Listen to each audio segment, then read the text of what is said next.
Give me just 10 minutes, and I'll help you make your guitar solos sound more musical and also get you to stop playing up and down predictable scale patterns. If you want to improvise and play guitar solos using the E minor pentatonic scale, first you got to learn the pattern.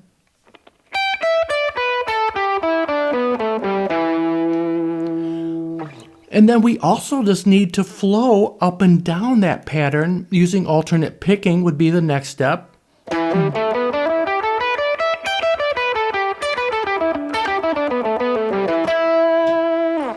All right, so now we're ready to play some awesome guitar solos, right? Let's go! We've all done that. The reality is that's not a guitar solo. That's just playing a scale pattern. We just need to make a few simple tweaks to the pentatonic scale to get it to sound more musical, rather than this mechanical set of notes. So if we get back to the first pattern here, the first position of the E minor pentatonic scale, the first thing is really making sure you know where these root notes are. This is the home bass. You know, we're going to work with a track that's just an E7 chord with a nice groove here. But even with chord changes, knowing where the home bass is very important. What we want to do is create short musical statements going back to that root note. That's going to be the first step, really. Locating those roots, I have them colored in red, making those small musical statements. And then really the next thing is playing to the groove. Playing to the beat. Check this out.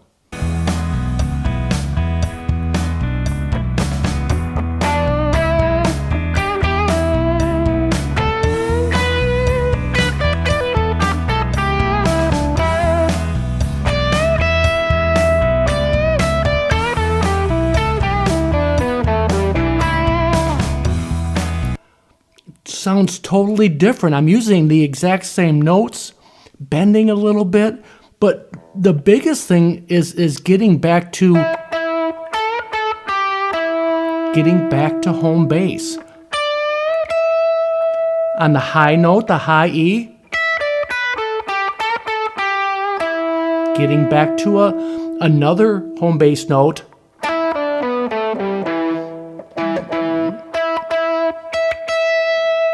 And playing in time.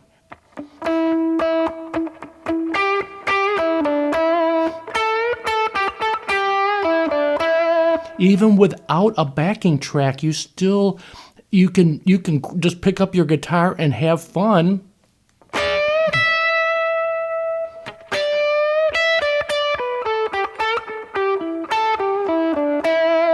Walking right up and down the scale, but just pausing, letting those little statements breathe. You're trying to say something about that E7 chord in this track. And I'll leave a link for this track because it is hours of fun improvising over that track.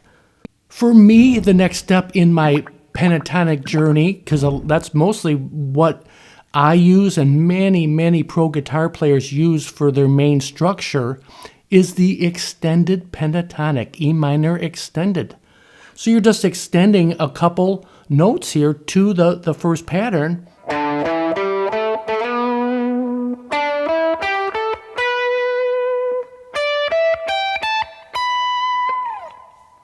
And that slide move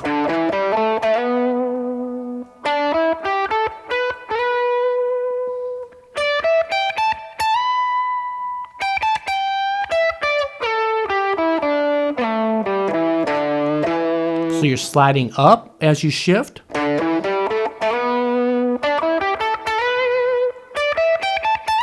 And then you're sliding back down as you shift.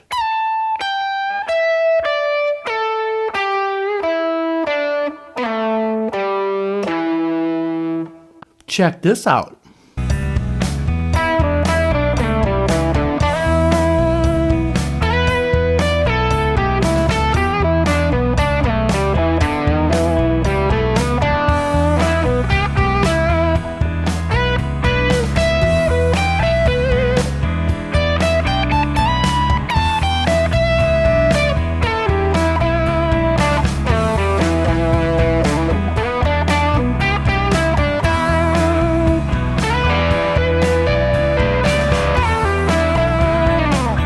Now check this out. This is an E7 groove, a vamp, and I'll leave a link for this track. Have fun with it. If we add just one note to that extended pentatonic, it's the major third of E7, which is a G sharp note. There's one right there. I have it colored in blue in the diagram.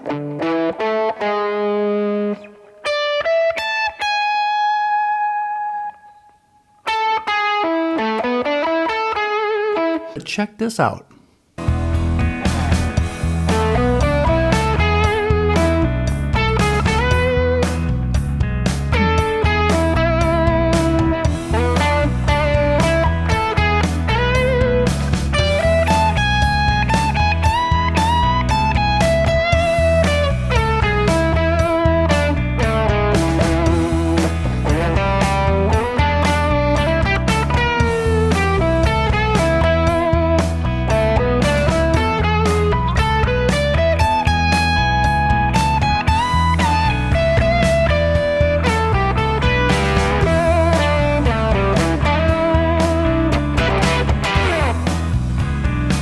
Fun stuff. It's hard to stop playing. This is hours of fun, this backing track. Simple E minor pentatonic. Adding this one more note to it can just create a whole different sound.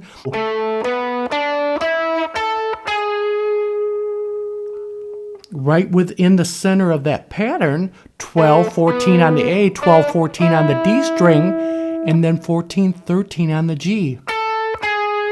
That little move hitting the note above it, A to G sharp, just gives it a cool sound. And what we're really trying to achieve here is getting away from this. When you start adding that note, but also these short musical phrases,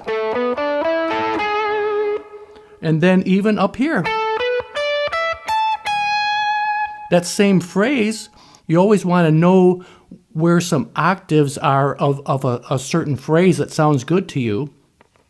We can look here at 14-16 on the G, 15-17 on the B string, and then 17-16.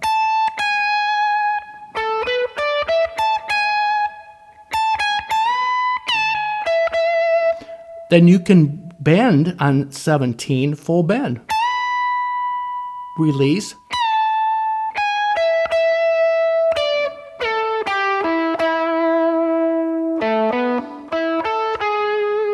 And if you throw the first position licks in there,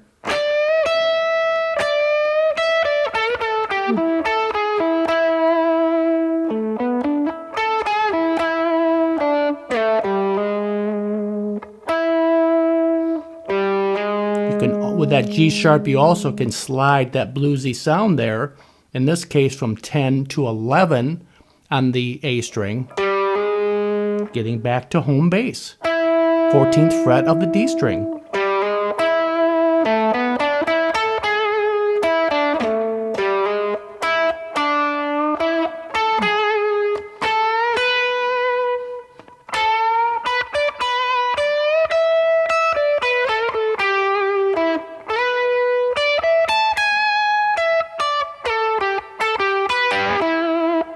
Once you know the pentatonics in the first position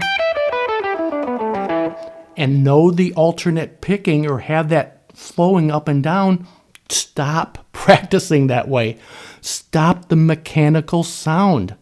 This is where a lot of us get hung up. It's almost like you get stuck there and it's hard to break free. Don't break free from the pentatonic scale, because that is a foundation for so many of our favorite guitar players. Let me know if the lesson was helpful, and thanks so much for hanging out with me today.